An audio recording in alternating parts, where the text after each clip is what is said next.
Anda Rafif Tamam Amrullah, kami persilakan.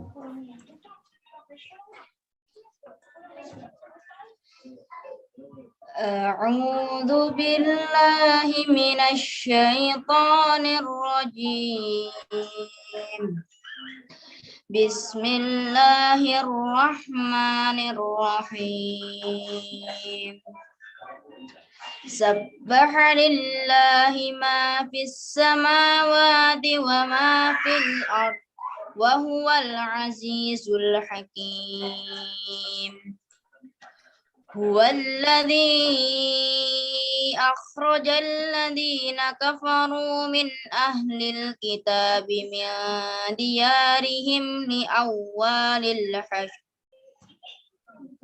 Ma dhanantum an yakhruju wa dhannu annahum mani'atuhum حصونهم من الله فأتاهم الله من حيث لم يحتسبوا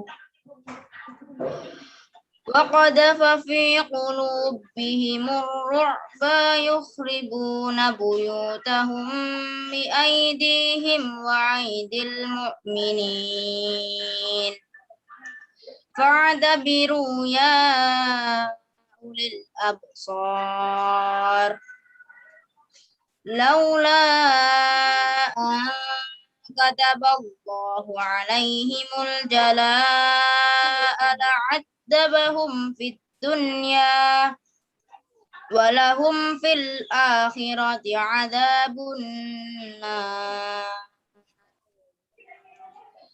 ذلك بأنهم شاقوا الله ورسوله ومن يشاق الله فإن الله شديد العقاب ما قطعتم من لينة أو تركتموها قائمة على أصولها فبإذن الله وليخزي الفاسقين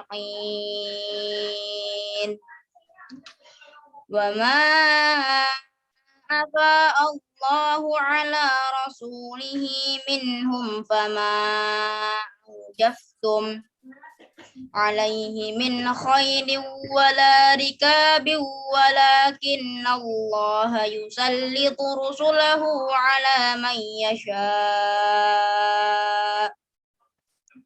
والله على كل شيء قدير ما أفاء الله على رسوله من أهل القرى فلله وللرسول ولذي القربى واليتامى والمساكين وابن السبيل كي لا يكون دولة بين الأغنياء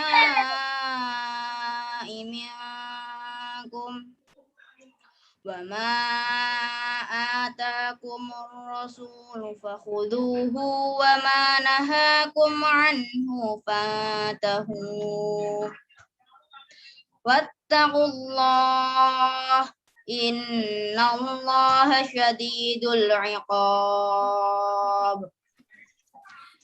للفقراء المهاجرين الذين أخرجوا من ديارهم وأموالهم يبتغون فضلا من الله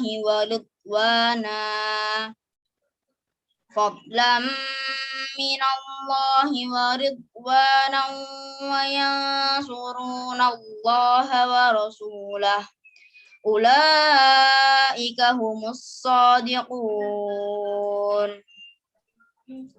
صدق الله العظيم. Alhamdulillah, astagfirullahaladzim. Terima kasih Ananda Rafif Tamam Amrullah. Tadi Ananda Rafif membacakan Quran Surat As-Saff. Semoga dalam acara talkshow kebangsaan nanti setelah dibacakan suci Al-Quran tadi diberi kelancaran mulai dari pertama sampai nanti akhir. Menginjak acara selanjutnya yaitu sambutan dari Ketua Dewan Kemakmuran Masjid kepada Bapak Asep Maulana Rohimat. Saya persilakan untuk memberikan sambutan tentang talkshow kebangsaan Masjid sebagai pusat pemberdayaan umat. Kepada Bapak Asep saya persilakan. Terima kasih Pak Nurholis. Assalamualaikum warahmatullahi wabarakatuh. Waalaikumsalam warahmatullahi wabarakatuh. Bismillahirrahmanirrahim. Wassalatu wassalamu ala Rasulillah wa ala alihi wa sahbihi wa ala ma ba'du.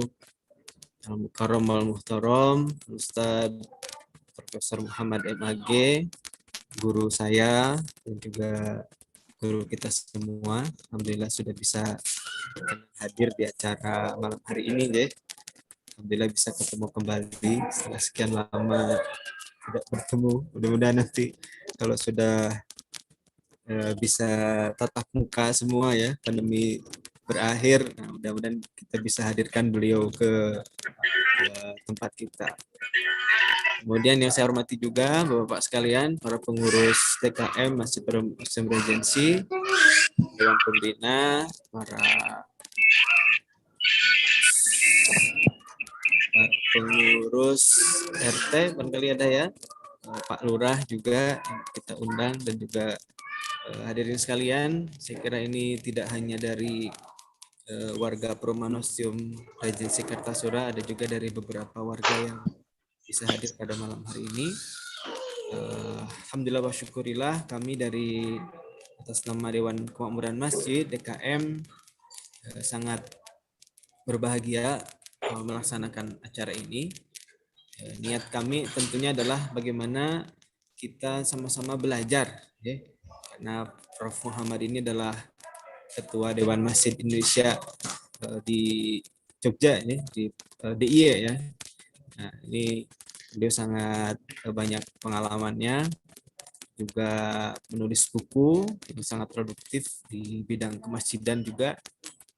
Tentunya juga beliau mempunyai pengalaman mengelola masjid ya, Ustaz ya. Sepertinya ada masjid apa itu namanya, Blangkon ya. Ya. Yang terbaru ini sangat ikonik gitu ya. Mudah-mudahan nanti bisa kita sama-sama berdialog ya, mendapatkan ilmunya dari beliau. Oke, acara ini tentunya kita hadirkan atas dasar tadinya keinginan para pengurus DKM nih saja untuk belajar bersama-sama bagaimana lebih menguatkan kembali peran masjid untuk masyarakat sekitar ya. Alhamdulillah di masjid kami ini selama pandemi ini, alhamdulillah ritual ibadah seperti sholat berjamaah, sholat Jumat ini masih bisa dilaksanakan tentu dengan protokol kesehatan. Bahkan juga beberapa kali kita menggunakan kas infak masjid untuk membantu warga yang isolasi mandiri gitu ya. Bahkan juga ada pemberdayaan ekonomi jamaah juga ya, dengan berupa bantuan sembako gitu. Bahkan juga ada bantuan untuk usaha ini perkebunan pisang, kalau di sini ada pisang raja itu ada lahan di samping masjid yang kosong yang nggak dipakai, yang kemudian kita gunakan itu untuk berkebun pisang, yang ngelola itu jamaah masjid. Makanya nanti kalau sudah berbuah kita bisa kita jual, kemudian bisa dinikmati hasilnya. Gitu ya. Barangkali itu mungkin sambutan sementara dari kami. Terima kasih banyak kepada para panitia yang telah menyelenggarakan acara ini. Terima kasih kepada host, kepada moderator juga ini Pak Rosid, Pak Nurholis, ini hampir semua adalah pengurus takmir. Jadi nanti mohon nanti kita diskusikan bagaimana lebih semangat lagi dan lebih kreatif ya, melaksanakan kegiatan ini, lebih menggunakan masjid ini bisa lebih bermanfaat untuk pemberdayaan umat. Saya kira itu, mudah-mudahan nanti bisa bentuknya mungkin talk show ya. Jadi hadirin di sini bisa langsung bertanya kepada Ustadz Muhammad ini bagaimana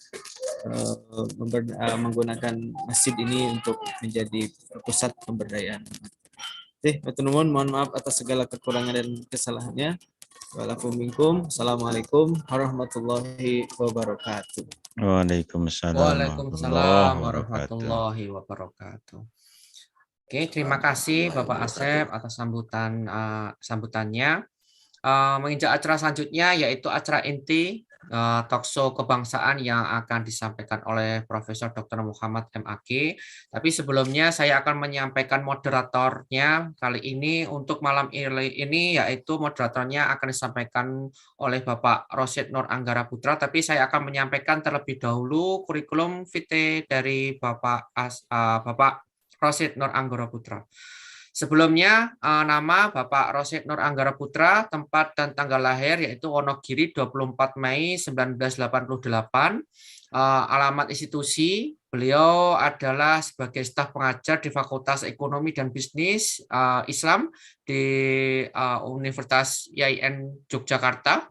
Untuk alamat rumah yaitu Perumahan Ostium Regency, Blok B10 yaitu Desa Pucangan, Kartosuro, Sukoharjo. Untuk riwayatnya pendidikan, yang pertama untuk S1-nya yaitu pendidikan akuntansi di Universitas 11 Maret, lulus tahun 2010. Untuk S2-nya yaitu dari Magister Akuntansi Universitas 11 Maret juga, yaitu lulus tahun 2014. Kemudian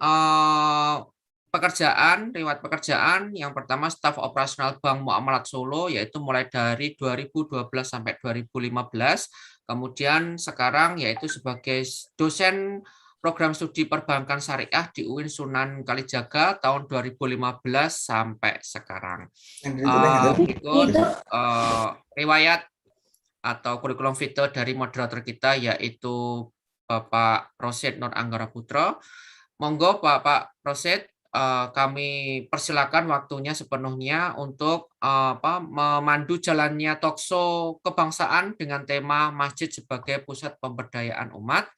Perlu kami sampaikan terlebih dahulu, acara ini disponsori oleh vlog.kukuh99, kemudian ada Aspa Food, kemudian ada Rumah Craft Malmel, kemudian ada Hijau Daun, kemudian ada dekorsolo.co, kemudian ada Warung Sawah. Terima kasih atas partisipasi sponsorship-nya. Semoga menjadi amal baik Bapak Ibu semuanya. Monggo kepada Bapak Rosid, kami persilakan untuk memandu acara talkshow kebangsaan pada malam hari ini. Baik, Matur Sun, Pak Nur Kholis, atas waktunya. Bismillahirrahmanirrahim. Assalamualaikum warahmatullahi wabarakatuh. Waalaikumsalam warahmatullahi wabarakatuh. Alhamdulillahirabbil alamin. Shalatu wassalamu asrofil anbiya wal mursalin wa ala alihi washabihi ajmain. Asyhadu alla ilaha illallah wa asyhadu anna Muhammadan abduhu wa rasuluh. Allahumma shalli ala Muhammad wa ala ali Muhammad. Alhamdulillahirabbil alamin. Di kesempatan malam hari ini kita dapat melaksanakan suatu kegiatan yaitu tentang talkshow untuk pemberdayaan masjid.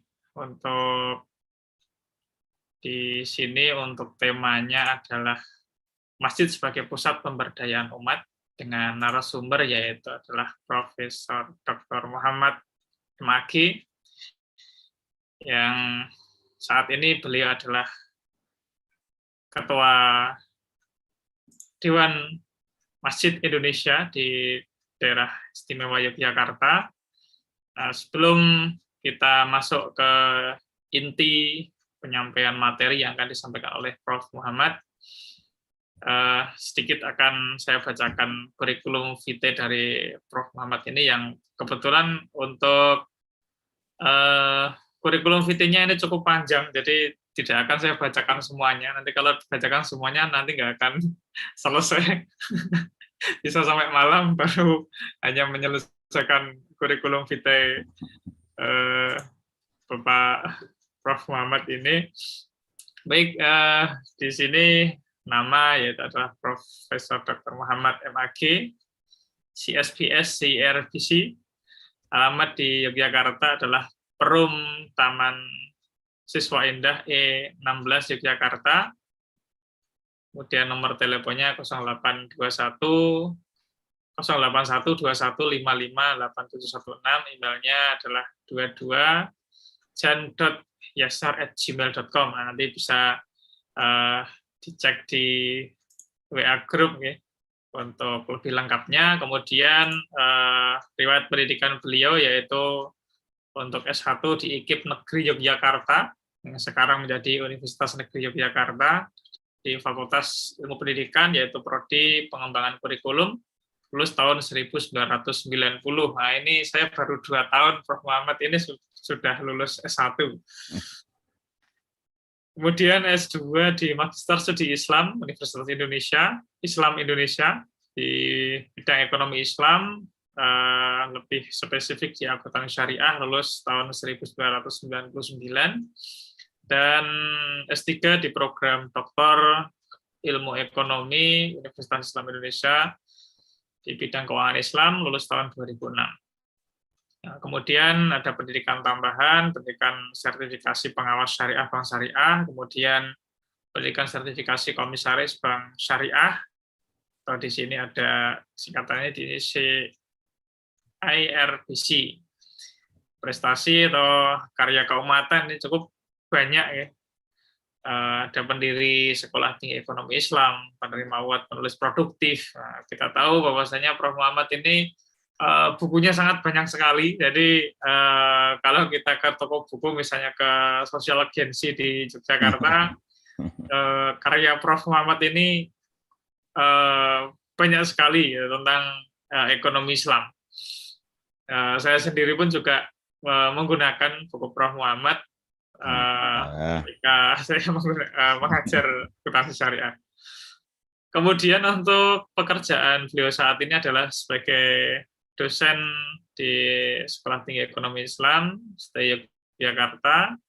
Kemudian juga pernah mengajar di beberapa perguruan tinggi di FEB UGM, kemudian di Unida Kantor, UPN, dan seterusnya. Masih banyak lagi. Dan di sini beliau adalah penulis buku yang sangat produktif. Di sini ada 122 buku ekonomi Islam.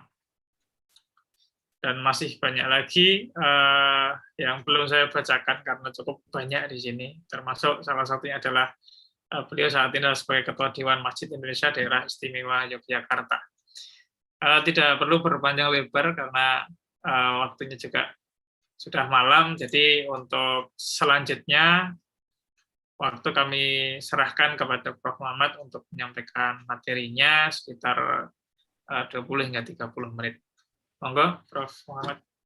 Ya, masih Mas, panggil Mas saja ya. Usia anak saya itu. Ya, Mas Rosid, Mas Asep, ya Mas Asep ini teman lama ya. Tapi bungkus baru sekarang ketemunya. Dan Mas Nurkhalis, ya. Assalamualaikum warahmatullahi wabarakatuh. Waalaikumsalam.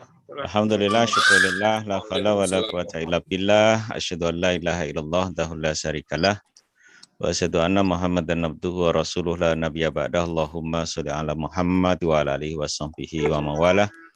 Rabbi shrah li sadri wa yassir li amri wa hlul 'uqdatam min lisani yafqahu qawli wa ba'du. Allahu ta'ala fil Qur'anil Karim, a'udzu billahi minasyaitonir rajim. Innama ya'muru masajidallahi man amana billahi wal yaumil akhiri wa aqamas sholata wa tazakata wa lam yakhsha ilallah. Fa'asa ulaika ayyakunu minal muhtadin. Shadaqallahul azim. Alhamdulillah, malam hari ini kita dipertemukan antara Solo dan Jogja ya. Jadi karena penyelenggara di Masjid Ostium ya, Ostium Kartosuro. Regensi ya. Ostium Regensi di Kartosuro. Saya ada di Jogja dan pesertanya ini juga banyak, ini ada dari Jakarta, ada dari Bandung ya. Ya, ini pesertanya dunia akhirat ya.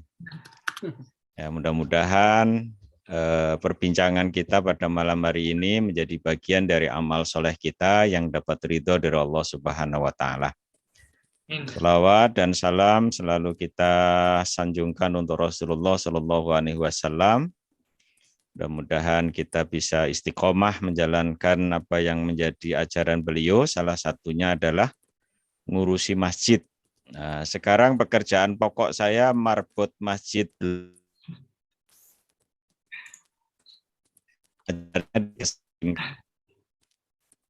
Saya sedang merintis membuat masjid yang terintegrasi, yang insya Allah akan bercerita tentang perjalanan Keraton Jogja dari Mataram Hindu ke Mataram Islam. Karena di masjid itu menggunakan simbol-simbol ikonik khas Jogja, kemudian ada museum yang nanti akan bercerita tentang perjalanan Islam di Keraton Yogyakarta. Nah, mohon doanya mudah-mudahan tahun ini bisa terselesaikan. Harapan saya kemarin Muharram itu selesai, tiba-tiba ada COVID, pemborongnya kena COVID, meninggal. Jadi mencari pemborong lanjutannya kita masih kesulitan ya. Tapi alhamdulillah sudah kita gunakan untuk kegiatan harian, sholat 5 waktu, Jumatan, dan sebelum ada PPKM itu udah pengajian Ahad pagi. Sekarang setiap subuh pengajian ibu-ibu yang dulu tidak bisa membaca Al-Quran. Alhamdulillah dalam waktu 6 bulan ada yang sudah khatam Quran. Nah, kemarin sudah khataman. Ya. Kalau di Jogja itu kalau khataman itu seneng kan, karena ada ingkungnya gitu. Ada ingkungnya itu tidak pernah ketinggalan. Ya, nggak apa-apa, itu salah satu cara untuk meramaikan dan mengajak orang ya. Jangan divonis dulu ya. Termasuk juga masjid ini nanti ada simbol-simbol seperti kalau saudara-saudaraku datang ke Jogja, kemudian datang ke masjid kuno, masjid peninggalan ya purba lah kira-kira, mesti depannya itu ada pohon sawo kecik. Ya. Kenapa kok tidak sawo Manilo yang sawonya besar-besar itu? Jadi kalau imamnya bacaannya panjang diambil untuk ngelempar imam gitu kan. Nah, tapi kok sawo kecik gitu ya.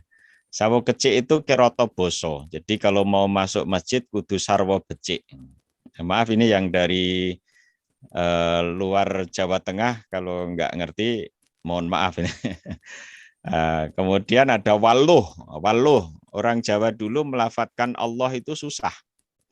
Maka Sunan Kalijaga memberikan simbol waluh, waluh, waluh, labu ya. Itu kalau kita perhatikan bentuknya itu seperti tulisan Allah gitu. Nah, kira-kira itu sekedar ilustrasi awal aja ya. Nah, ini yang sambil promosi saya. Karena harapan saya ini masjid bisa menjadi destinasi wisata. Karena kebetulan di kampung kami ini ditetapkan oleh pemerintah Kota Yogyakarta sebagai kampung budaya. Jadi budaya Jogja dikembangkan di situ. Dan harapannya nanti bisa memberdayakan masyarakat sekitar. Ya, nanti ada pembuatan batik yang khas, kemudian oleh-oleh yang saya sudah kerjasama dengan program profesi arsitek UII dan nanti juga dengan beberapa fakultas ekonomi yang bisa membantu kami untuk mengembangkan dari berbagai macam dimensi ya. Kira-kira begitu. Nah, saudara sekalian, bahwa masjid sebagai satu sentral kehidupan umat Islam ini seharusnya bisa dijadikan sebagai penggerak roda kehidupan umat gitu ya. Mulai dari masalah ekonomi, pendidikan, sosial budaya, hingga politik sampai kepada kepemimpinan. Cuma sayangnya masih banyak orang yang menangkap keliru ya. Misalnya kita membahas tentang ekonomi, dikiranya kita mau dodolan di situ gitu kan.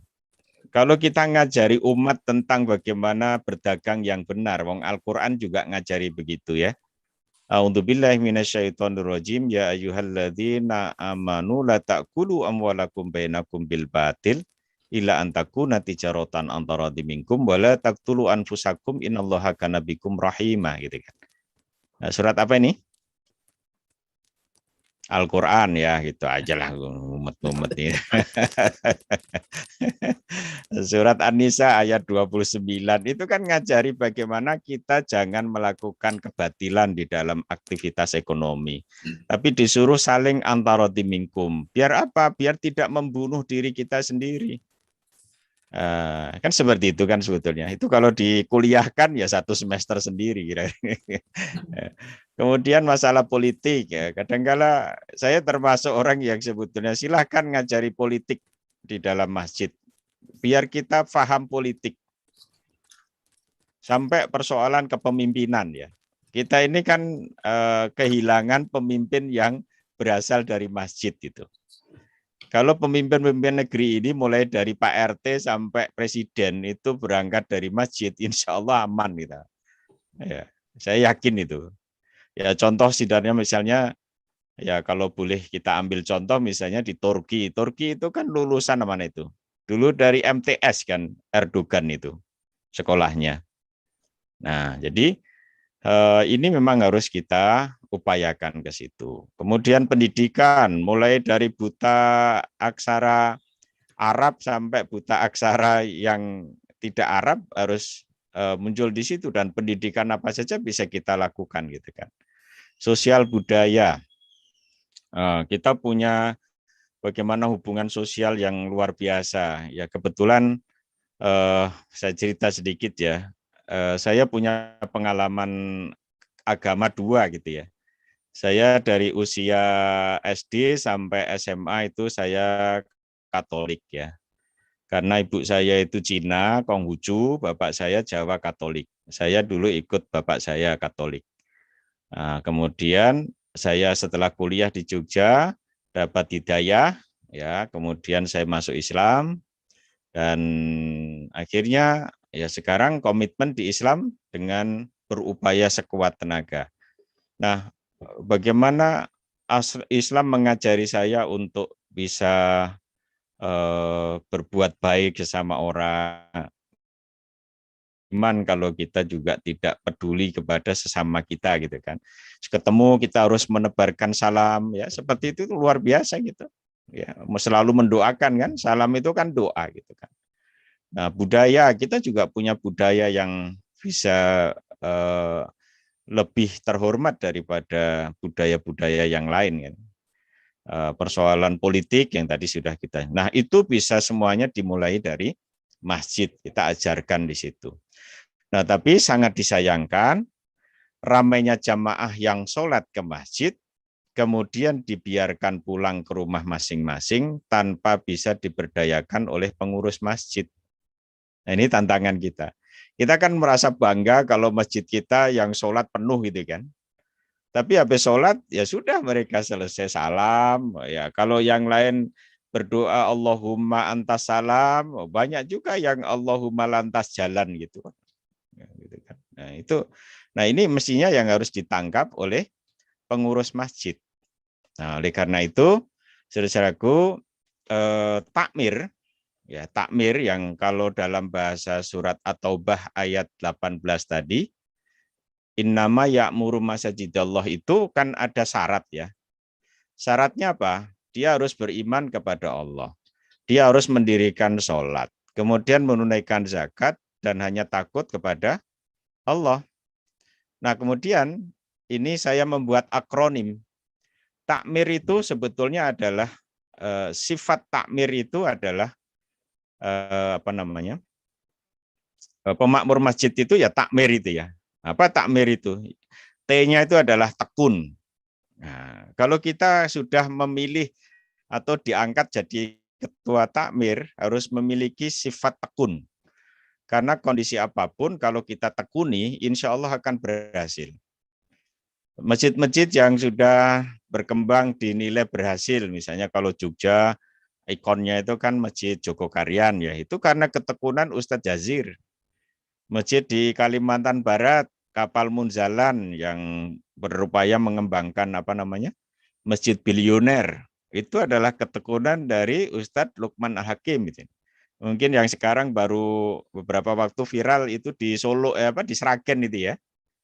Yang dulunya banyak belajar di Jogokarian. Itu mesti ada, tidak usah banyak. Mungkin 2 sampai 5 orang yang punya komitmen bersama, ketekunan bersama untuk mengembangkan itu yang menjadi hal penting. Kemudian yang kedua adalah A-nya itu amanah. Sudah diamanai, ya, maka dia harus menjalankan karena nanti akan dimintai pertanggungjawaban. Kemudian apa yang harus dia lakukan? Nah, ini yang menjadi masalah, bahwa masjid itu akan makmur itu semua tergantung dari pemakmurnya. Yang namanya pemakmur itu sebetulnya banyak, tapi kan kalau kita melihat hanya sekedar pengurus.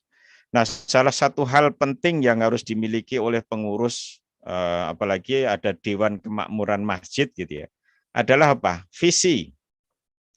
Visinya apa sih setelah dilantik itu? Saya pernah memerintahkan mahasiswa saya untuk melakukan riset.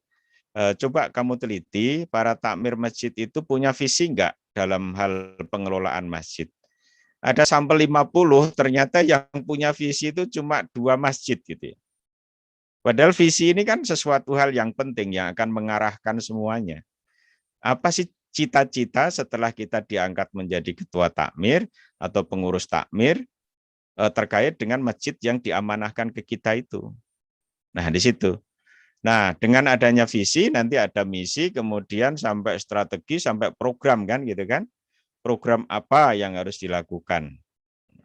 Dari satu masjid dengan masjid yang lain bisa berbeda tergantung dari potensi yang ada di sekitar masjid itu gitu. Saya sudah pernah mengembangkan di masjid dekat rumah saya gitu.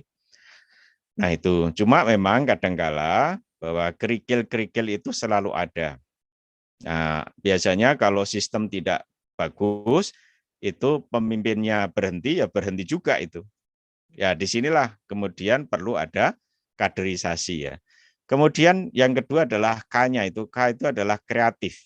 Ya, kreatif dalam rangka untuk membuat program yang bisa berkaitan dengan pemberdayaan tadi. Tadi Mas Asep sudah cerita di masjid Ostium Regensi, namanya masjid apa Mas Rosid? Namanya Masjid Asyidik. Oh, Masjid Asyidik Ostium Regensi itu tadi sudah berkiprah dalam situasi pandemi ini gitu ya. Syukur nanti bisa dikembangkan kalau bisa bikin pasar rakyat gitu ya.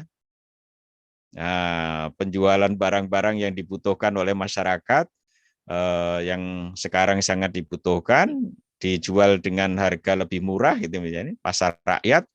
Nah, itu bagian dari kreativitas untuk bagaimana masjid berdaya di masyarakat sekitarnya kan gitu kan. Kemudian yang M-nya itu adalah memahami dan memahamkan. Nah, ini seringkali kita dihadapkan pada situasi bahwa jamaah kita, orang di sekitar kita itu kan banyak. Yang persepsi dia, pola pikir dan macam-macamnya itu sangat banyak variasinya. Maka dalam kaitan ini kita harus bisa memahami mereka dan kemudian memahamkan apa yang kita kehendaki. Nah, ini biasanya nanti akan terjadi kontraproduktif itu kalau yang menjadi DKM itu anak muda, kemudian di situ ada orang tua gitu ya. Apalagi kalau kita menggantikan takmir yang lama ya sudah tua gitu. Kadang-kadang kita kesulitan. Nah, yang begini ini kalau perlu ada pemilu lah kira-kira begitu ya. Setelah pemilu rapat besar gitu, kita bareng-bareng semua jamaah atau warga di situ kita ajak, kita mau buat apa masjid ini? Masing-masing suruh kasih usul, nanti kita poncei, kemudian baru dibangun bidang-bidang gitu kan. Nah, itu insya Allah nanti akan mewadai semua. Nah, akhirnya nanti pemberdayaan itu nanti bisa. Jadi memahami dan memahamkan. Nah, kalau misalnya masih ada generasi tua yang ngeyelan, ya itu tinggal satu langkah apa? Mendoakan. Mendoakan agar cepat gitu ya. Nah, ini ekstrimnya kira-kira begitu. Ya, kemudian setelah M adalah I. I-nya apa? Inspiratif dan inovatif. Ya, inspiratif itu kita bisa memberikan sentilan-sentilan yang kemudian mengajak berpikir orang lain, ya. Kemudian inovatif, bolehlah kita meniru Suzuki ya. Maaf, ini saya sebut satu merek tertentu. Untuk apa? Inovasi tiada henti, tapi jangan inovasi sholat loh ya. Ya. Inovasi kegiatan yang kira-kira, nah kalau kita misalnya menghadapi anak-anak kecil biar dia juga intent di masjid, itu kan butuh inovasi yang, apalagi sekarang kita tidak bisa melarang anak-anak untuk menggunakan gadgetnya misalnya. Nah, itu harus ada cara-cara inovatif yang bisa kita terapkan ke dia, yang tentu saja para peserta ini mesti punya ya pemikiran dan cara untuk itulah ya. Kemudian syukur setelah ada inovasi-inovasi terus-menerus nanti kita bisa seperti Yamaha. Apa itu? Selalu di depan kan gitu kan? Nah, jadi selalu di depan ya. Nah, ini saya sebut merek tertentu nggak apa-apa ya, ini untuk memberikan inspirasi saja. Nah, kemudian R-nya adalah rasional. Ya, rasional itu kita melakukan sesuatu dengan mempertimbangkan, ya melakukan analisis SWOT lah. Apa yang ada di sekitar kita, potensinya apa, kekuatan apa, kelemahan apa, ancamannya seperti apa, kira-kira begitu ya. Ini cara sederhananya. Kemudian responsif itu adalah kita tanggap terhadap perubahan, tanggap terhadap maunya masyarakat, tanggap maunya jamaah gitu ya. Ya meskipun kadangkala kita tidak harus memenuhi apa maunya, tapi itu bisa kita simpan sebagai satu program ke depan jika memungkinkan. Nah, yang lebih penting lagi adalah responsibel. Apa itu responsibel? Yaitu kita harus bisa mempertanggungjawabkan, mengumumkan, dan seterusnya. Termasuk misalnya dana infak gitu ya. Harapan saya teman-teman pengurus masjid itu untuk tidak berbangga dengan jumlah saldo infak besar. Pengalaman ini dan mungkin juga kita studi banding ke seperti Masjid Jogokarian, masjid mana yang di Lamongan itu, Namirah ya, Namirah katanya saldonya 0. Ternyata pengalaman saya bercita-cita saldo 0 tidak pernah 0 itu.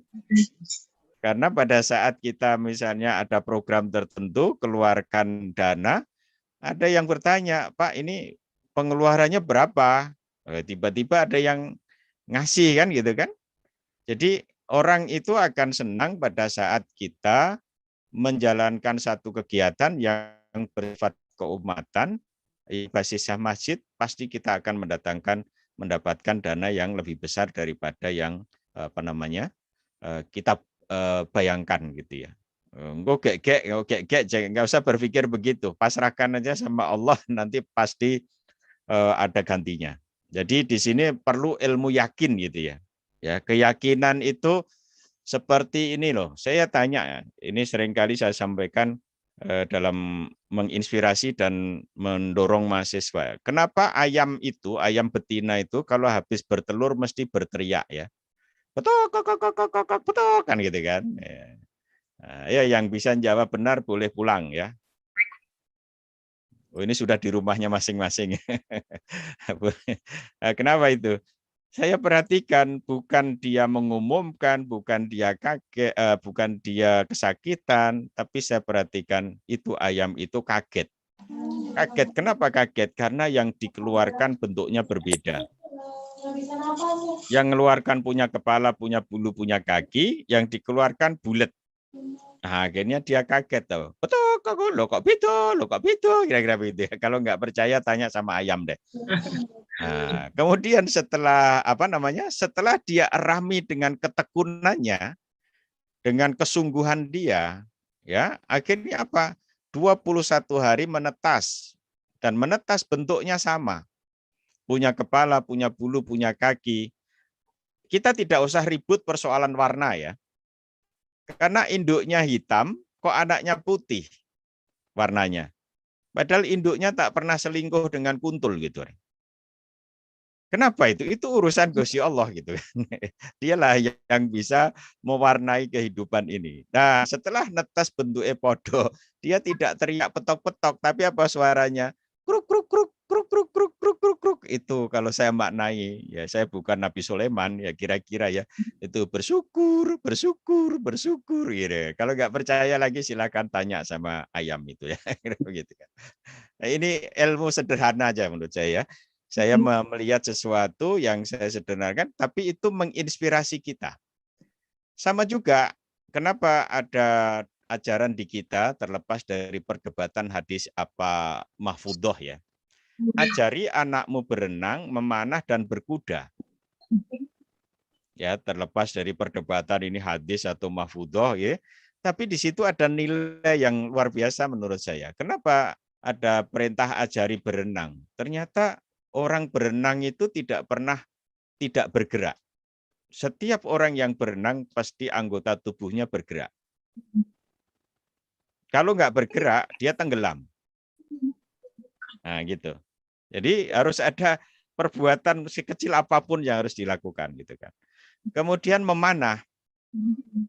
Memanah itu apa? Fokus. Jadi kalau kita menghadapi sesuatu harus fokus, seperti saya jadi dosen, fokus jadi dosen. Ya, pekerjaan dosen apa? Ya, mengajar, meneliti, ya salah satunya hasil penelitian jadi buku itu kan. Nah, misalnya gitu kan. Nah, sekarang saya fokus ngurusi masjid karena dosen saya juga banyak yang saya hentikan. Dulu saya ngajar pernah di IAIN Surakarta, pernah ngajar di UIN Sunan Kalijaga. Ya, karena kebanyakan ngajar yang tak saya cari gitu kan.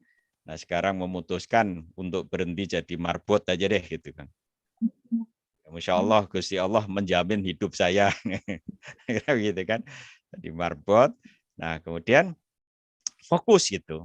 Nah, kemudian yang berikutnya berkuda, kenapa kok tidak beronta gitu ya?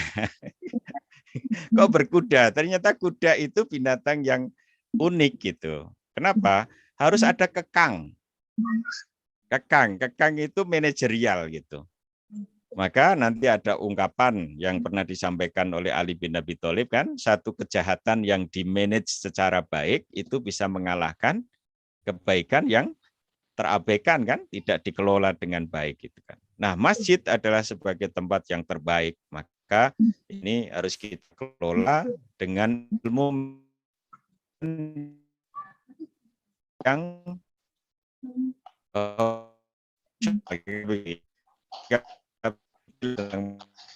gitu ya. Nah, itu kira-kira ya. Jadi tadi adalah tekun, amanah, kreatif, memahamkan, inspiratif, inovatif, rasional, responsif, responsibel gitu ya. Nah, kemudian saudara kalian, pemberdayaan masjid itu perlu 5C. Apa? C yang pertama adalah komitmen semua pihak, baik pengurus maupun jamaah yang ada di situ. Maka ini penting kayak tuh Mas Asep, kayak musyawarah apa ya namanya? Oh, semuanya jadi rapat pleno yang besar gitu. Nanti kita misalnya punya orek-orekan apa, gimana kalau program ini sehingga mereka nanti sepakat, syukur bisa didistribusikan ya sehingga ada pelakunya masing-masing gitu ya. Nah, kemudian yang kedua adalah setelah komitmen itu curiosity. Apa curiosity itu untuk selalu mencari sesuatu yang baru gitu ya. Nah, kalau bahasanya sekarang itu apa? Agility. Gesit, lincah untuk selalu menemukan sesuatu yang baru. Kemudian capability, berarti kapasitas kita ya, capability, kecakapan kita, kepandaian kita dalam mengolah sesuatu yang kalau kita punya prinsip Robbana ma khalaqta hadza batila subhanaka innak Robbana ma khalaqta batila subhanaka maaf. Aduh, saya dilupakan ini. Maaf. Mungkin peserta ada yang lebih hafal gitu ya. Kira-kira begitulah. Kemudian yang tidak kalah pentingnya adalah kolaborasi ya, kolaborasi. Collaboration. Nah, sekarang kita tidak bisa sendiri. Di sekitar kita, misalnya ada dokter kita manfaatkan untuk mewakafkan waktunya, misalnya seminggu sekali untuk dimanfaatkan. Ada dosen dimanfaatkan ya dalam tanda petik deh ya, untuk wakaf keahlian dan tenaganya. Apapun yang ada di situ. Ada yang pedagang sukses bisa kita manfaatkan dalam tanda petik seperti itu. Itu kolaborasi. Ya. Kemudian baru ada contribution ya. Kontribusi kita terhadap masyarakat nanti seperti apa ya. Nah, jika ini dilakukan, maka inti pemberdayaan adalah bagaimana kita kebersamaan yang di situ ada berbagai macam kelompok yang terkolaborasikan tadi. Upayanya adalah membuat happy. Membuat happy apa? Secara internal pengurus happy. Kalau masjid kita sudah punya pegawai, misalnya di masjid Asidik sudah punya pegawai, Mas Asep. Ada pegawai nanti honornya itu ya harus di atas UMP ya, upah minimum apa regional atau apa kira-kira begitulah. Kalau di bawah itu dolim. Nah, diupayakan untuk gitu. Insya Allah pasti bisa ya. Di tempat saya belum. Nanti kalau sudah jadi semua, saya akan rekrut marbot yang saya akan gaji ya di atas UMP lah, upah minimum kota ya di tempat saya itu. Misalnya. Kemudian nanti internal jamaah inti. Kita ini kan punya jamaah inti loh, jamaah orang situ yang hari-harinya dia memanfaatkan masjid itu gitu kan.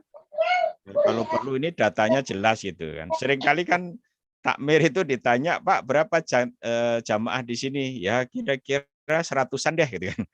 Kalau pakai an itu nggak meyakinkan gitu ya. Nah, jadi kemudian eksternal adalah komunitas yang komunitas tertentu yang bersinggungan dengan kita misalnya. Kemudian ada warga sekitar sampai instansi mitra. Itu butuh tadi kolaborasi kan ada seperti itu kan. Nah, maka dengan cara seperti ini mudah-mudahan nanti kemanfaatannya apa? Kemakmuran masjid terjaga, kesehatan finansial, kemudian pemerataan rasa memiliki atas masjid tadi. Kita seperti kami di Dewan Masjid itu kan punya tagline ya, memakmurkan dan dimakmurkan masjid. Nah, maksudnya awalnya kita berupaya untuk memakmurkan masjid dengan asumsi nanti ada dana yang cukup besar yang kemudian kita olah. Tadi bagus itu ada lahan yang kemudian diolah oleh jamaah yang nanti tujuannya untuk memakmurkan jamaah. Saya masih bercita-cita begini Mas Asep. Suatu ketika kita tidak usah meminta infak dari jamaah, tapi masjid, takmir masjid malah memberi infak kepada jamaah. Wah, ini luar biasa. Ini namanya masjid makmur benar itu. Nah, ayo kita menuju ke sana gitu. Ya, seperti yang sudah tertata, ya saya selalu ngambil contoh misalnya Jogokaryan itu ya sudah begitu. Karena memberikan kontribusi, misalnya ada pasar murah, harga murah itu kan takmir masjid mencari dana yang bisa digunakan untuk menutup biaya belanja barang-barang yang ditransaksikan kan kira-kira begitu kan. Nah, itu yang cita-cita bagaimana kita memakmurkan dan dimakmurkan. Nah, satu ketika nanti kita tidak minta infak ya. Tetapi jadi kota infak itu nanti dihilangkan aja, kalau perlu diubah menjadi kota infak yang bisa mendoakan. Gimana itu? Nah, Mas Asep dulu kan berkecimpung di dompet duafa kan ya? Ya, dompet duafa. Jadi pelajaran dulu di dompet duafa bisa dibawa, yaitu dengan membuat baitul mal. Nah, kalau baitul mal kan ada orangnya, ada orang berwakaf, ada orang berzakat, mereka mendoakan kan begitu. Selama ini kan kotak infak cuma dipindah begitu. Apalagi sekarang sudah tidak bisa pindah karena takut kena virus gitu kan. Ya, meskipun menurut informasi virus itu akan mati kalau melekat di benda mati kan gitu ya. Ya meskipun ada jeda waktunya gitu kan. Nah, jadi manfaatnya seperti itu kira-kira. Nah, kemudian bagaimana efek pemberdayaan nanti terbentuknya pengetahuan, sikap, keterampilan dari jamaah yang itu bisa diterapkan dari aspek spiritual, ekonomi, pendidikan, sosial, budaya, politik, kepemimpinan, sampai regenerasi. Yaitu menjadi lebih baik dari yang sebelumnya belum baik. Gitu. Nah, saya kira itu. Kemudian yang paling real sekarang bisa dilakukan adalah pemberdayaan dalam bidang ekonomi. Nanti kalau misalnya masjid-masjid kita itu ada namanya lembaga atau baitul mal, nah saya kira itu bisa dimanfaatkan sebaik mungkin dengan instrumen-instrumen keuangan yang ada di dalam Islam. Nanti ada sumber ada zakat, infak, sodakoh, yang sekarang sedang digalakkan itu wakaf uang. Jadi wakaf uang. Bukan berarti nanti wakaf tanah itu tidak penting ya. Nah, itu wakaf tanah kalau perlu nanti takmir masjid mengolah tanah itu tadi untuk diberdayakan, misalnya ditanami apalah yang kira-kira dibutuhkan oleh masyarakat sekitar itu gitu kan. Kemudian kalau wakaf uang ini yang bagaimana? Wakaf uang itu yang diwakafkan adalah uang, dan uang ini tidak boleh berkurang. Nah, nanti yang dimanfaatkan adalah hasil dari putaran pokok wakaf uang tadi. Nah, gitu. Dan ini unik di wakaf uang itu. Wakaf uang ini bisa dilakukan secara permanen, bisa juga dilakukan secara berjangka. Jadi kayak deposito itu. Misalnya nanti saya berwakaf ya 10 juta selama 5 tahun. Nanti 5 tahun 10 juta saya ambil. Tapi hasil dari putaran dana saya 10 juta tadi dimanfaatkan oleh masjid itu untuk kemaslahatan jamaah kira begitu ya. Kemudian kalau orang-orang kecil yang tidak punya cukup duit, dia bisa berwakaf berapapun, bahkan bisa secara kolektif gitu ya. Ini satu istihad terkait dengan wakaf dan sekarang sedang digalakkan. Dan jika perlu nanti masjid asidik, ostium itu misalnya kalau ada baitul mal, nanti bisa ada 2 produk, satu produk lazis, yang kedua produk nadir sebagai nadir wakaf. Nah, kira begitu. Nah, kebetulan kami di Dewan Masjid DIY itu sudah membentuk nadir DIY, nadir wakaf uang. Kemudian kami mewadahi siapa pihak-pihak mana yang kepingin menghimpun dana dalam bentuk wakaf uang. Kemudian kami kasih MOU menjadi inkubator nadir wakaf uang. Kemudian nanti ada orang wakaf misalnya untuk masjid X masuk ke rekening DMI, tapi nanti tercatat di virtual account masjid tersebut gitu. Jadi nanti bagi hasilnya akan kembali ke masjid tersebut. Ya, saya sebagai induk ya mendapatkan ya fee berapa gitulah. Nah, seperti itu. Ini bisa dikembangkan ke depan karena keuangan sosial Islam ini sangat berpotensi yang sangat besar, dan itu bisa jika jumlahnya besar, maka itu akan bisa menyelesaikan permasalahan masyarakat di sekitar masjid itu sendiri. Tapi lagi-lagi ini harus ditangani oleh orang yang punya komitmen dan profesional tadi. Nah, saya kira itu pengantar dari saya, nanti bisa kita diskusikan lebih jauh. Dan akhirnya mudah-mudahan setelah acara ini nanti kita tergeliat gitu ya untuk mengawali pemikiran ini dan pelaksanaannya di masjid sekitar kita. Yang penting adalah visi apa yang kita miliki untuk mengubah entitas yang kita miliki itu. Demikian, makasih. Assalamualaikum warahmatullahi wabarakatuh. Waalaikumsalam warahmatullahi wabarakatuh. Terima kasih Prof. Muhammad yang sangat inspiratif sekali dari paparan beliau tadi.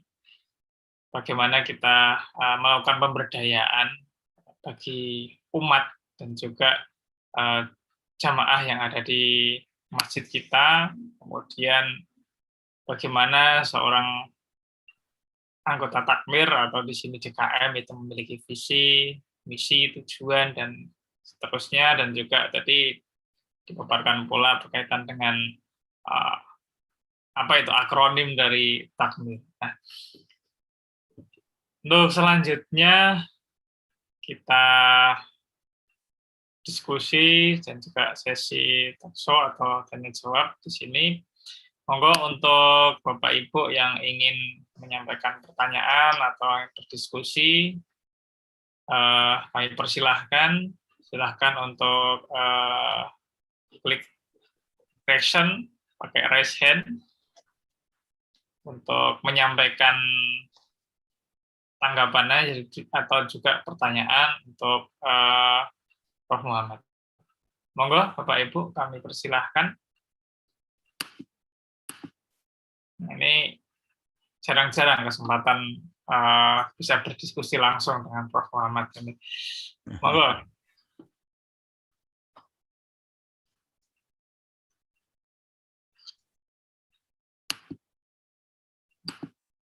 Tentunya di sini masjid sangat-sangat berperan sekali ketika masa pandemi seperti ini. Kemudian selain itu juga di masa-masa mungkin masa normal pun juga masjid itu akan menjadi sentral berbagai macam kegiatan seperti tadi yang sudah saya sampaikan, ada kegiatan ekonomi, politik, dan banyak hal yang bisa kita perjuangkan melalui masjid.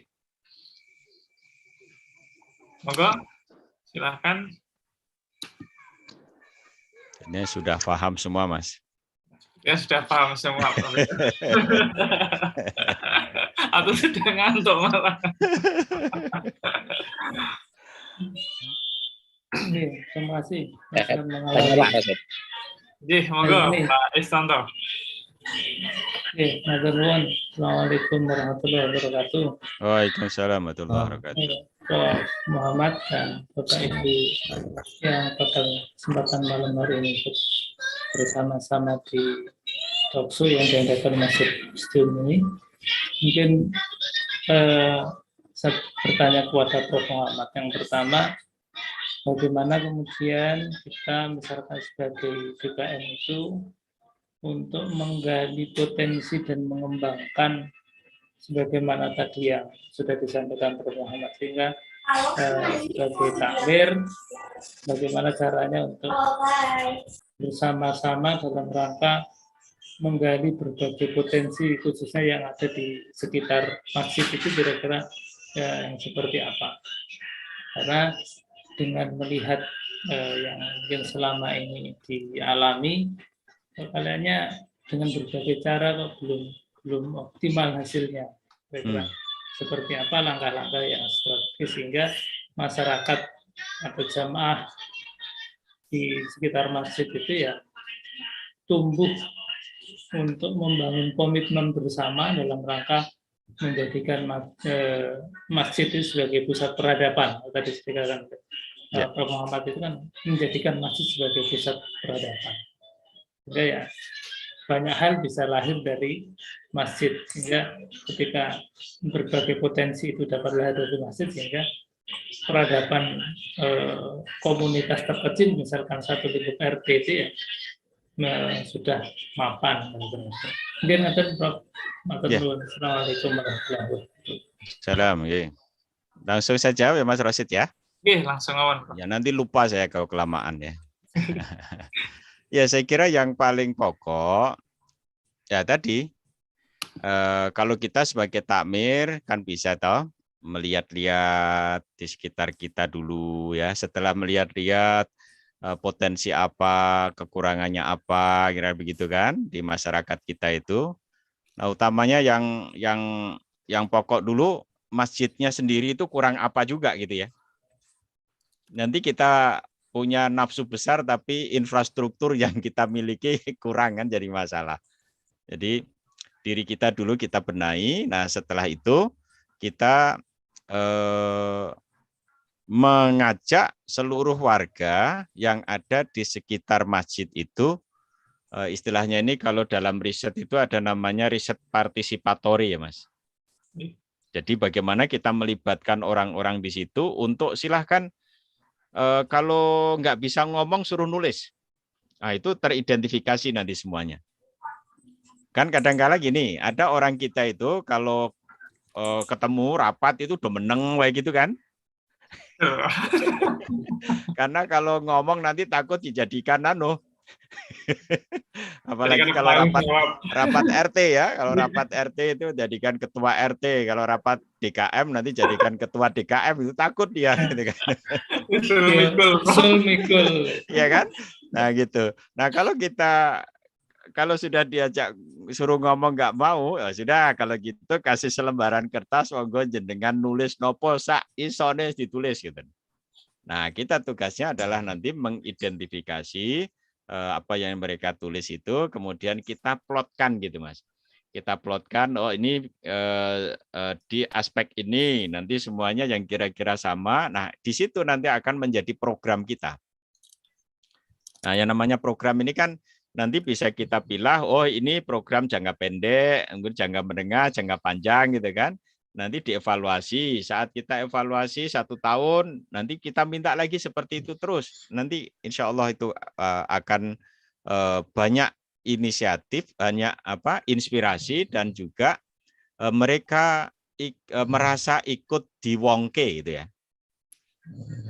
Nah, pada saat mereka merasa ikut diwongke itu luar biasa bangganya loh gitu. Apalagi yang punya usul, terus usulnya itu dipakai, wah usulku tinggu ya. Wah itu seneng sekali itu. Nah, ya kan? Wah ini apalagi orangnya kepengen dibombong-bombong itu, wah ini gara-gara usulnya Pak Anu ini jadi seperti ini, wah itu nanti insya Allah dia keluar semuanya yang begitu Mas. Enggak apa-apa, biarin aja. Oh kalau gitu nanti mengajari dia tidak ikhlas, nggak apa-apa, awalnya memang nggak ikhlas kok. Nanti lama-kelamaan kan jadi ikhlas sendiri, wong ikhlas itu butuh proses, gitu kan? Nah, jadi langkah-langkah seperti itu, ini pernah saya terapkan waktu saya jadi ketua takmir di masjid yang bukan sekarang, masjid dulu di atas perumahan saya itu, masjid kampung gitu ya. Ya alhamdulillah menggerakkan semua orang. Nah, tapi alhamdulillah setelah tak tinggal ya nggak tahu itu. Jadi ini yang salah saya itu tidak membuat sistem yang tertata gitu ya. Nah, dan yang setelah tadi ketemu semuanya, barulah kita membuat sistem sesuai dengan kemampuan dan potensi yang ada gitu kan. Nah, saya kira itu yang bisa dilakukan Pak Is, sehingga nanti kita sebagai DKM akan banyak kegiatan yang bisa dilakukan, dan bisa jadi kita harus meninggalkan pekerjaan yang kemarin kita anggap utama. Berani nggak? Misalnya Mas Rosid pekerjaan pokoknya kan dosen gitu ya. Setelah ngurusi masjid, berani nggak keluar dari dosen?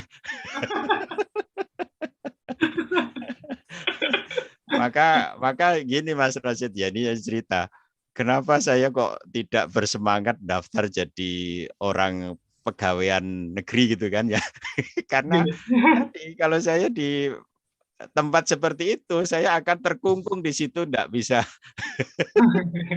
ke sana kemari gitu kan. Tapi alhamdulillah setelah saya ngurusi masjid, ya semuanya bisa tercover lah semuanya, bahwa Allah menjamin orang yang mau mengurusi rumahnya. Ya, ini harus ada keberanian hijrah loh ya. Kalau setengah-setengah, jangan setengah-setengah. Kalau setengah-setengah nanti hasilnya cuma setengah itu ya. Tapi saya tidak ngompori Mas Rosid untuk keluar jadi dosen ya. Silakan. Atau nanti gini, sampai jadi dosen yang baik, kemudian kumpulin duit yang banyak, kemudian nanti mengembangkan masjid itu. Nah, gitu ya. Ya nyun sewu ya, karena saya mungkin ada pengalaman berhijrah ya, dengan konsekuensi pada saat saya berpindah itu harus siap untuk tidak diakui sebagai anak oleh orang tua, harus mandiri gitu ya. Akhirnya pengalaman itu yang saya ambil untuk di berbagai macam bidang, kan begitu kan. Begitu kira-kira Mas Is. Oke. Manturan, Prof. Oke. Oke, selanjutnya ini ada Bu Ayu. Tadi Pak Budi, Pak Wim tadi, Mas. Pak Wim juga ya. Monggo Bu Ayu Silakan. untuk disampaikan, monggo. Nggih. Bu Ayu Malmel ya. Waktunya Pak Rosyid. Assalamualaikum warahmatullahi wabarakatuh. Waalaikumsalam warahmatullahi wabarakatuh. Salam kenal kepada Prof. Muhammad. Saya Bu Ayu, warga Jamaah Masjid Ostium Regency, pasukannya Ustadz Asep. Oh. Tadi sudah disampaikan sama Profesor nggih tentang Baitul Mal dan pemberdayaan ekonomi begitu. Kebetulan saya ibu rumah tangga yang punya usaha begitu dan sedang membersamai beberapa ibu rumah tangga yang ingin merintis usaha begitu. Jadi begini, Prof. Saya mendapat angin segar seperti itu ketika tadi di akhir penjelasan Profesor tentang pemberdayaan ekonomi, bagaimana masjid bisa mengcover ada Baitul Mal dan segala macam, karena untuk sementara ini beberapa teman saya yang sedang melakukan usaha kebanyakan larinya ke bank, ke kur gitu, yang di sana ada riba dan sebagainya gitu. Saya mendapatkan angin segar ketika tadi Profesor menjelaskan seperti itu. Bisa ini enggak, Prof, memberi contoh gitu salah satu masjid yang mungkin didampingi atau dekat pantauan dari Profesor yang sudah berhasil gitu melaksanakan program pemberdayaan ekonomi yang semacam ini, karena alhamdulillah sekali, Prof, di perumahan kami ada akademisi yang luar biasa nih di sini. Ada Ustadz Rosyid, ada Pak Rosyid, ada Pak Asep yang beliau sudah berkecimpungnya di ekonomi Islam. Jadi kan untuk konsepnya pasti sudah mumpuni nih, tinggal mempraktekkan ilmu-ilmu beliau. Jadi potensi-potensi di masjid ini sudah ada gitu, dan alhamdulillah di perumahan kami juga banyak usaha-usaha begitu ya, ibu rumah tangga atau rumah-rumah yang memiliki banyak usaha begitu. Itu Prof, matur nuwun sangat atas pencerahan dan kesempatannya. Assalamualaikum warahmatullahi wabarakatuh. Waalaikumsalam warahmatullahi wabarakatuh. Jadi kalau Mas Asep ini sudah berkecimpung lama di urusan Baitul Mal. Tinggal dipraktekkan itu. Mas Rosyid itu tukang auditnya nanti ya. Karena dulu pernah berkecimpung di bank, kemudian sekarang jadi dosen ya. Beliaunya sudah capek di perbankan itu.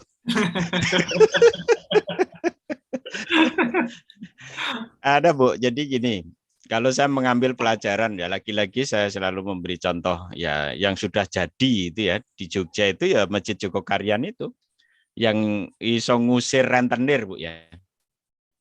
Jadi di Jalan Jogokaryan itu kan ada warung-warung kecil gitu ya. Penjual di warung itu kan ngambil uang rentenir gitu. Yang namanya rentenir itu kan bisa ya orang kadang nggak terasa gitu ya, meskipun cuma berapa persen gitu. Tapi kalau dihitung besar. Dan itu dengan menggunakan dana ya infak di masjid itu, kemudian pedagangnya ditanya utang sampean kepada rentenir itu berapa. Semuanya dibayar dan kemudian rentenirnya ditantang. Kapan kalau kamu ke sini lagi, awas itu. Jadi diancam itu. Tapi kita kan menyelesaikan tadi persoalan keuangan si anu tadi kan. Nah, maka ini sebetulnya bisa seperti itu. Nah, kalau misalnya kasus di masjid namanya apa tadi, namanya susah di perumahan sampean, Setuju. osteum regency itu tadi ya. Nah, ini yang perlu dibesarkan adalah jumlah apa namanya dana yang akan digunakan untuk itu. Kalau belum bisa, caranya adalah kita identifikasi orang-orang yang di situ UMKM. Nah, kemudian nanti kita bisa bikin proposal kerjasama dengan Basnas. Nah, Basnas atau las tertentu lah kira-kira begitu. Ya, dulu saya waktu jadi ketua Basnas mendirikan namanya Sekolah Sudagar. Nah, itu dapat dana dari Lazisnya BPD Syariah Jogja, kemudian dari Basnas Pusat.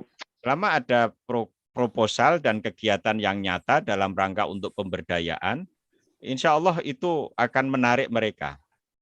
Jadi yang penting sebetulnya di sini adalah bagaimana menginventarisir kegiatan yang kemudian kita format dalam proposal yang bagus, dan kemudian nanti pelaksanaannya seperti apa, nah, itu bisa dijalankan, kendati pun kita belum bisa mendapatkan dana yang besar, dana keuangan sosial tadi, gitu ya.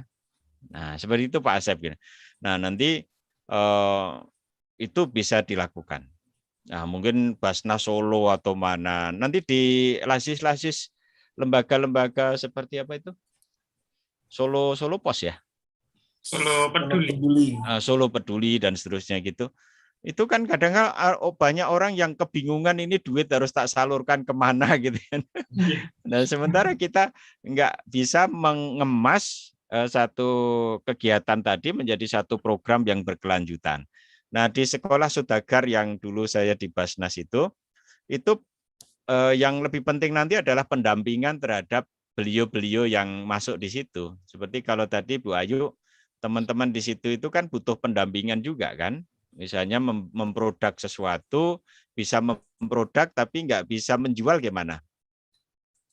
Nah, itu perlu dipikirkan gitu kan. Nah, waktu itu kalau kami diajari bagaimana memulai bisnis, kemudian setelah bisnis ada pemasarannya seperti apa, setiap bulan ketemu. Dan nanti sharing, kenapa ini belum sukses, kenapa ini sudah sukses.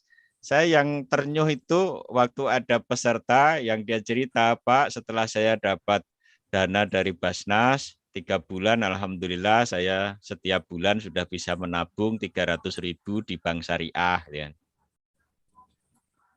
Dari modal dia dapat 5 juta untuk usaha warung gorengan itu. Tapi warung gorengan itu kita belikan gerobaknya, semuanya peralatan, modalnya 5 juta gitu kan. Nah, itu dia bisa menabung setiap bulan 300.000. Yang saya sampai menangis waktu itu ada yang sudah bisa korban itu ya. Bukan korban perasaan loh ya. Dia korban kambing itu. Yang dia sampai nangis, saya nggak bisa membayangkan Pak, kok saya bisa korban dengan dana tadi. Riset yang dilakukan oleh IPB itu ternyata usaha yang dibiayai dari modal berasal dari dana sosial, keuangan sosial Islam, itu memiliki dampak 3 kali lebih cepat berhasil dibanding dengan modal dari sumber yang biasa. Nah, ini kita buktikan. Jadi 3 kali lebih cepat gitu, Bu. Misalnya kalau yang modal biasa itu BEP-nya 6 bulan, nah itu bisa jadi 2 bulan sudah bisa berhasil gitu. Ya, tentu saja orang-orang yang seperti ini harus punya komitmen bahwa dia diberi amanah untuk mengembangkan dana itu. Nah, sebetulnya kalau strategi pembiayaannya nanti bisa dilakukan dengan tahapan ya. Tahapan, nah ini dulu yang pernah juga saya sampaikan waktu saya jadi Basnas. Yang pertama kita kasih namanya pinjaman ya. pinjaman. Kalau pinjaman itu berarti kembali pokok, gitu kan? Bagaimana dia bisa amanah untuk mengembalikan pokok. Nah, itu yang harus diajarkan. Yang kedua, kalau dia sudah berhasil, nanti dikasih namanya Qardul Hasan. Qardul Hasan ini pembiayaan kebajikan, nanti dia bisa memberi bagi hasil. Ya, kalau yang pinjaman tadi kan tidak boleh meminta tambahan apapun, ya kan? Ya, kecuali dia misalnya mau ngasih, monggo silahkan. Ya, Qardul Hasan nanti dari sumber dana yang ada, ya dari keuangan sosial itu, nanti dia kasih modal, kemudian ada hasil, dia bisa memberi bagi hasil ke kita.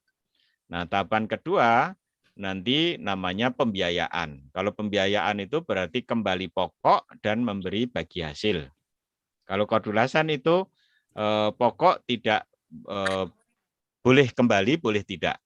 Ya, tapi ada kompensasi, misalnya kita diajarilah dia untuk sedekah. Ya, nanti pakai dalil bahwa belilah segala kesulitanmu dengan sedekah, kan gitu, ada hadisnya dia. Jadi kesulitan apapun dibeli dengan sedekah. Nanti selesai. Nah, setelah ada pembiayaan nanti diajari menabung, kan gitu kan. Nah, nabung.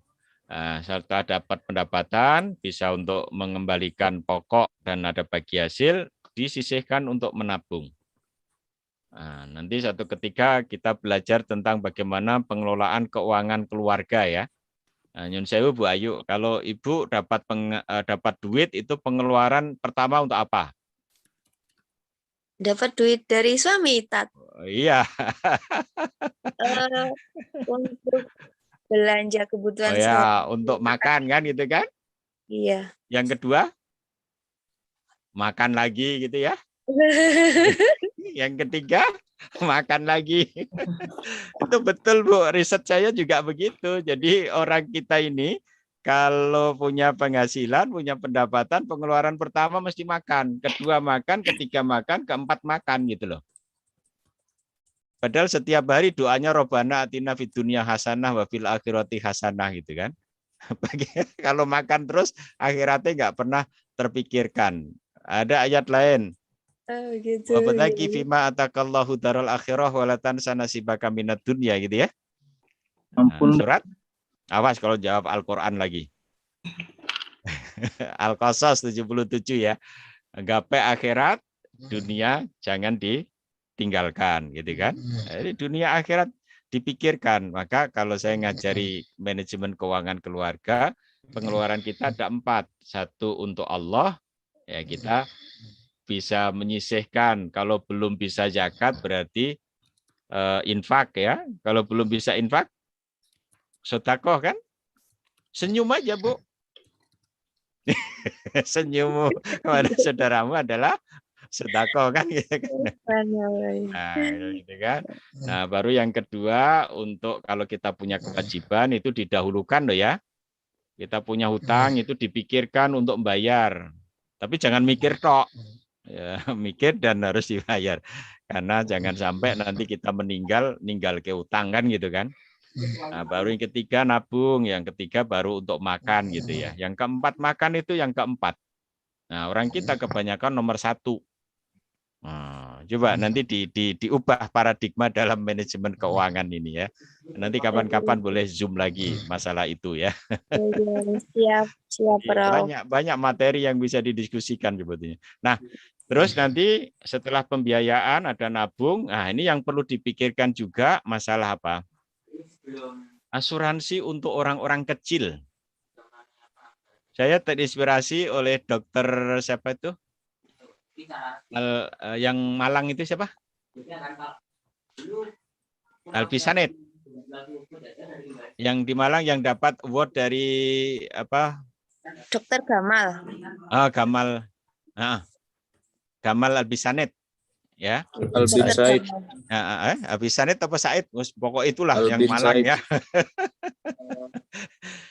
Itu beliau itu berpikir luar biasa berpikir out of the box ya. Sampai mana? Pangeran Charles ya. Bingung bagaimana hubungannya kesehatan dengan sampah ini kan sebetulnya kontraproduktif toh. tapi kok bisa satu orang pemulung ternyata bisa asuransi kesehatan. Nah, ini kelihatannya perlu dipikirkan. Nah, ini mungkin DKM perlu memikirkan nanti suatu ketika jamaah yang memang rutin di situ perlu dipikirkan, misalnya asuransi pendidikan anaknya, misalnya gitu kan, nanti bayar premi polisnya berapa gitu kan. Nah, misalnya gitu. Jadi ini jangan dulu asuransi ini kan tidak percaya dengan takdir, Pak. Bukan masalah itu ya. Kita itu mengantisipasi masa depan. Ya kan? Nah, suatu ketika loh, kayak kasus seperti ini loh, Pak Bu. Siapa yang pernah berpikir ada COVID sebelum ada COVID? Ayo. Dan sekarang kita kelimpungan semua kan? Gitu kan? Ya, karena apa? Ini kalau Al-Qur'annya kan ya ayyuhalladzina amanu taqullah wal tandur nafsun ma qaddamat liqad wattaqullah innahu khabirum bima ta'malun gitu kan. Surat Al-Hasr 18 ya gitu kan. Nah, hendaklah kita orang-orang beriman diperintahkan untuk mencermati apa yang dulu pernah terjadi yang kita gunakan untuk hari esok, untuk merencanakan hari esok kan gitu kan. Hari esok kita itu nggak ngerti. Ya. Kita hanya menebak-nebak gitu. Nah, maka ini perlu ditata begitu, Bu. Sehingga nanti kalau misalnya bisa dibangun Baitul Mal di Masjid ya itu tadi ya. Ostium ya, Ostium. Iki sing ngasih jenengi sapa angel. Nama perumahan itu, Bro. Nama perumahannya kok angel banget gitu loh ya. Jeneng gue sing gampang Muhammad gitu lah. Jadi gitu kan, Asep deh. Nah, jadi nanti kalau misalnya bisa itu, atau kalau belum bisa Baitul Mal, dibuat program oleh takmir masjid, nanti menjaring dana-dana dari luar, proposal, saya kira insya Allah bisa itu dilakukan. Ya, saya kira Mas Asep sudah punya pengalaman lah di situ. Waktu kita nggarap masyarakat pinggir kali ya, Mas. Ya, dokter mau Ustaz. Ya, masyarakat pinggir kali Gajah Wong. Gajah Wong. Ya, Gajah Wong. Itu masyarakat yang tanpa KTP. Jadi pendatang-pendatang dari luar kota Jogja, tinggal di Jogja, becak, bagaimana kita memberi pendidikan di situ, ya, ngajari keislaman gitu ya. Nah, seperti itu. Saya kira beliau ini sudah malang melintang di lembaga yang ngurusi orang seperti itu, dan ini ngurusi masjid, mudah-mudahan dimudahkan semuanya. Nanti disupport teman-teman yang lain. Saya kira begitu Bu Ayu ya. Mudah-mudahan menginspirasi, dan nanti kalau ada apa-apa boleh WA langsung ke saya, boleh. Siap, matur nuwun sekali, Prof. Tadi nomor HP saya tadi sudah disampaikan ya.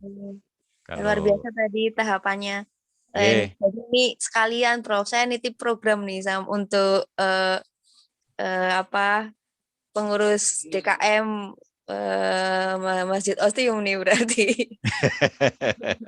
Iya. Wow. Nanti yang Mas tadi Asep malah bilang, wah Pak Muhammad nambah saya ini. Ya, siapa suruh ngundang saya? Yang tadi Profesor sampaikan, memakmurkan masjid dan dimakmurkan masjid itu jadi realita, karena kan selama ini masih tabu untuk dimakmurkan masjid, kan hal yang tabu gitu nggih, Prof. Iya. Terima kasih sangat atas pencerahannya. Nggih. Assalamualaikum warahmatullahi wabarakatuh. Waalaikumsalam warahmatullahi wabarakatuh.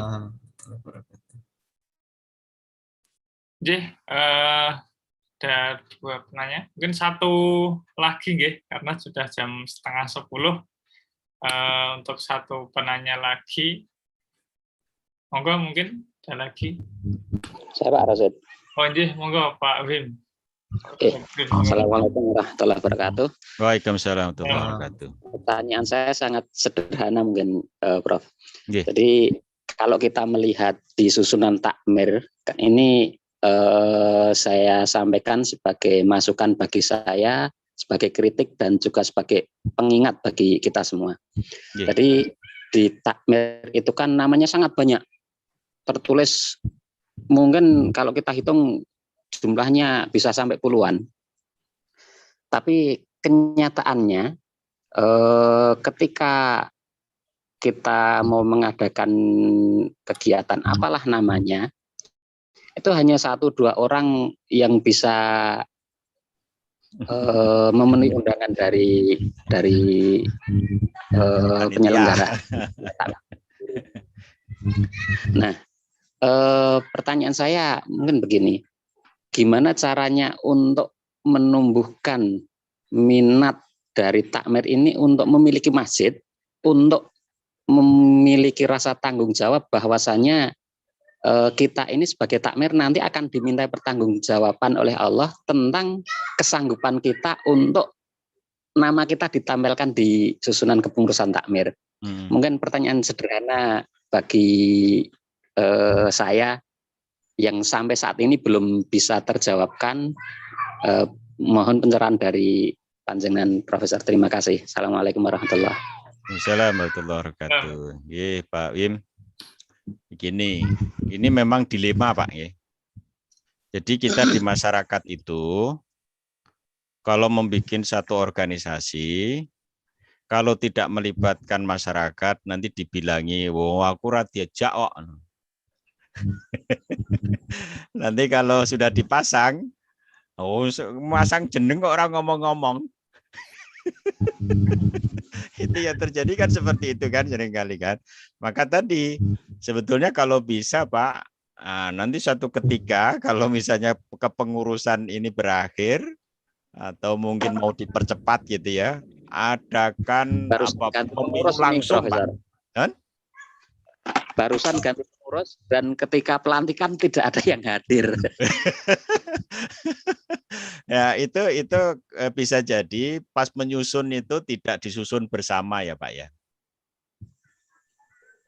Itu bisa jadi ya. Ya. Ini masukan bagi Pak Asep.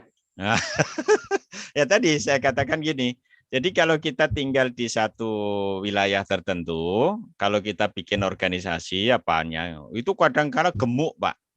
Tapi orangnya itu kita cuma menginventarisir nama gitu loh. Iya kan gitu kan? Misalnya, oh ini ketuanya Pak Asep, nanti wakilnya Pak Rosid, bendara Pak Budi. Terus nanti oh golek yang lainnya, misalnya untuk bolo dupae sopo kan, dimasukkan semua. Nah dia nggak ngerti gitu. Nah maka nanti gini Pak caranya.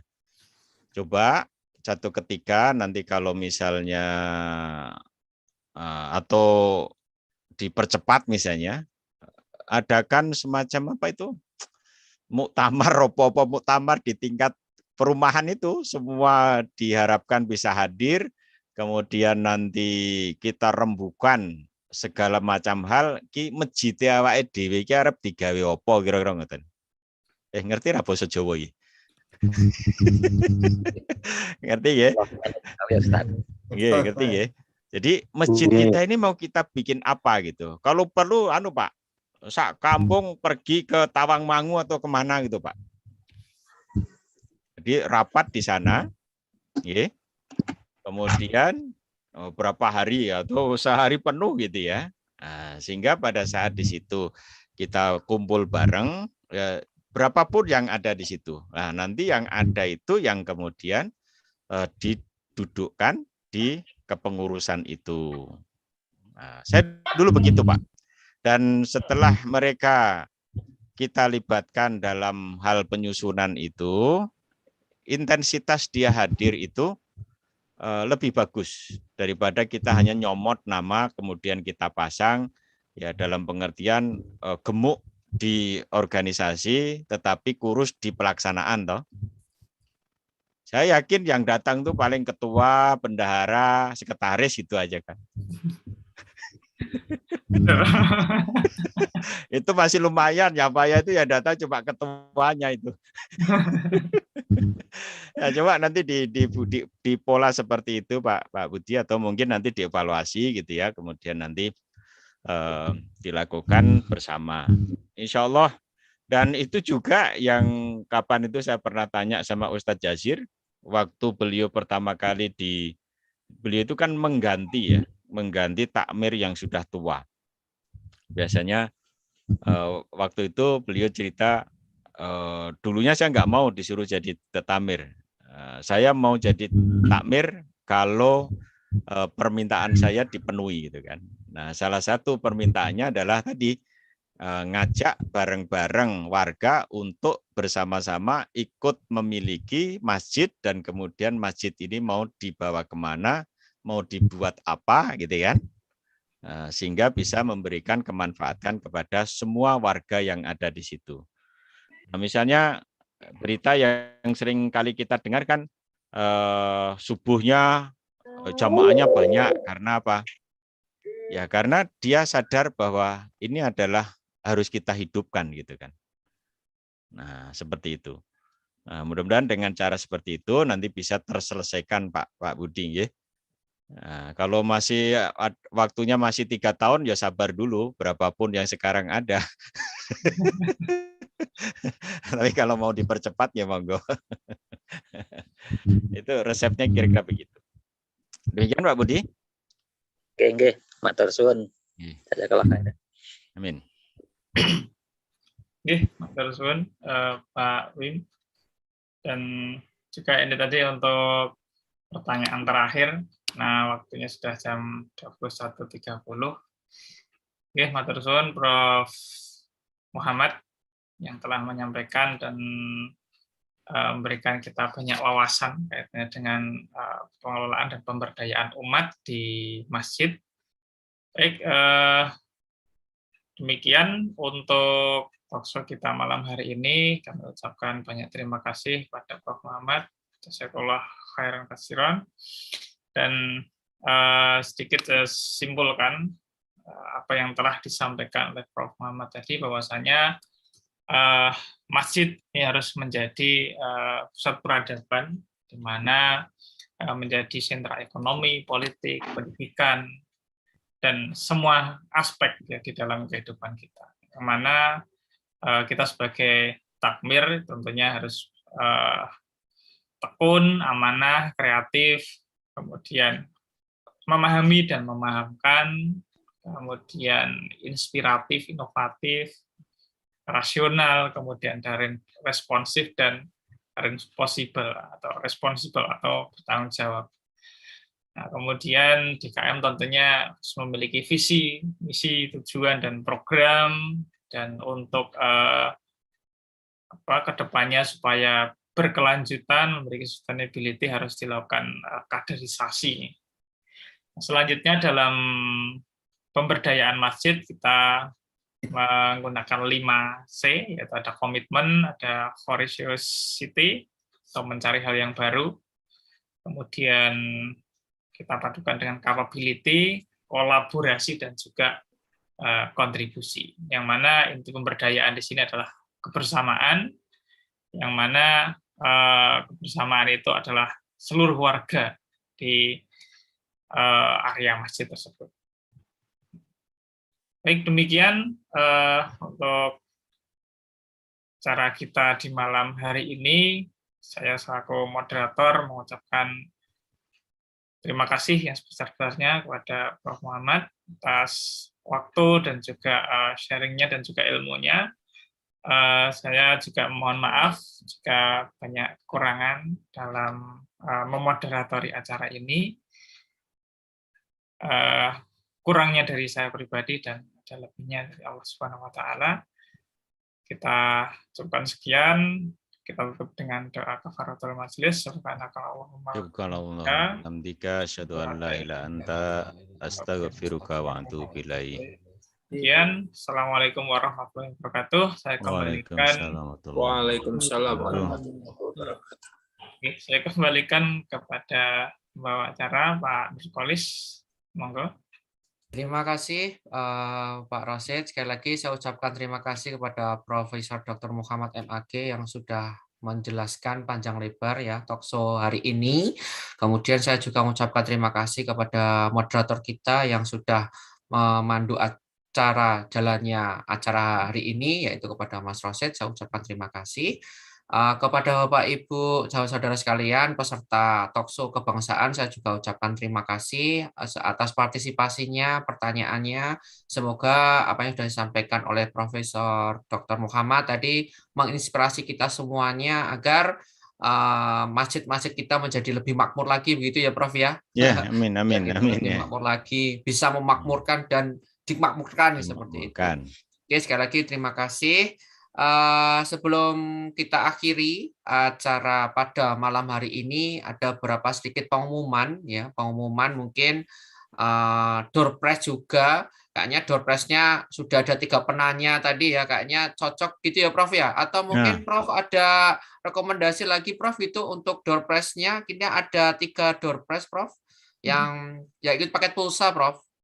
Yang bisa disampaikan kepada peserta biar kayaknya lemah, lesu ya udah malam gitu ya, biar mungkin ada testimoni atau apa gitu Prof yang bisa disampaikan. Atau manut. Serahkan ke Pak Asep aja itu. Oh, serahkan Pak Asep aja, Pak. Iya, Pak Asep ada masukan Pak Asep?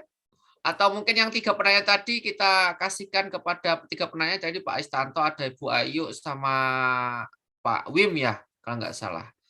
Apakah sebentar itu Bapak Ibu saya kirim apa yang saya ceramahkan tadi. Oh iya, di chat. Silakan kalau di-download. Oke, terima kasih Prof. Oke, sedikit pengumuman lagi karena kemarin pada saat 1 Muharram ya, kita ada acara ya karena masa pandemi, kemudian kita ada acara lomba-lomba seperti itu, dan lomba-lombanya itu secara online semua, secara virtual semuanya. Maka dari itu malam hari ini saya akan mengumumkan, mungkin ditunggu oleh adik-adik yang ikut serta dalam acara malam hari ini, seperti itu. Untuk yang pertama yaitu lomba azan, kemudian iqomah dan doa. Ya, ini sudah diperoleh 3 juara ya. Yang pertama itu juara 1 Ananda Rafif Tamam Amrullah. Nah, ini dengan poinnya 97, ya itu juara 1. Kemudian untuk juara 2 yaitu Ananda Bintang, itu dengan poin 92. Kemudian juara 3 yaitu Ananda Afnan, yaitu poin 82. Selamat kepada para juara-juara ini, insya Allah nanti akan diberi piala ya, dan uang pembinaan insya Allah nanti bisa diambil di takmir ya, seperti itu. Kemudian yang kedua ada lomba mewarnai juga Prof. Ini kita menyemarakan Muharram ini kemarin biar karena masa pandemi, walaupun masa pandemi kita tetap aktif gitu ya, aktif dan berkaitan dengan lomba-lomba seperti itu. Nah, untuk lomba mewarnai untuk juara 1 ini Ananda Bintang, yaitu dengan poin 98 ini juaranya. Kemudian untuk juara 2 yaitu Ananda Zafira, yaitu dengan poin 97. Kemudian ada juara ketiga Laudia Najwa atau Salsa ini kalau nggak salah dengan poin 96.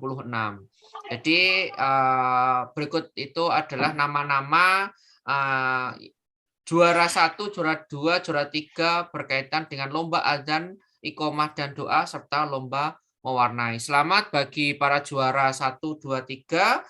Nanti untuk piala dan uang pembinaan akan kami serahkan kepada para juara.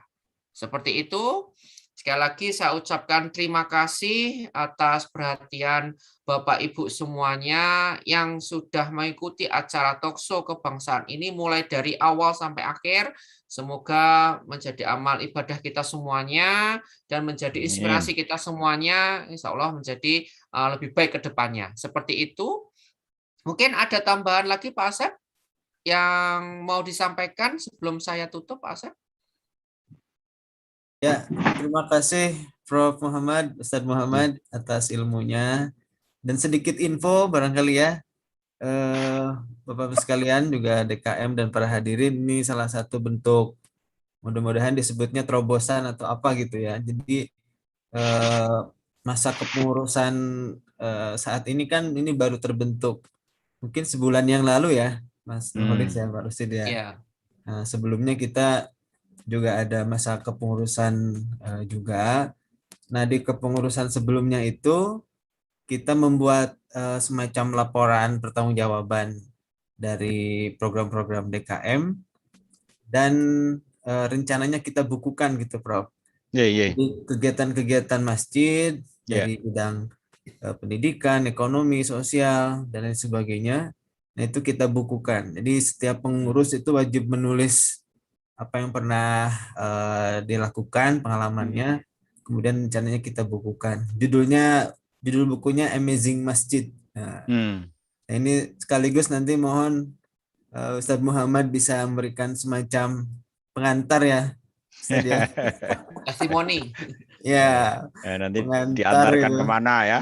Ya, diantarkan kemana. Ini juga nanti bisa apa bukunya mungkin kita gratiskan dan bisa diakses oleh takmir-takmir lain, mudah-mudahan bisa jadi inspirasi lah seperti itu. Iya.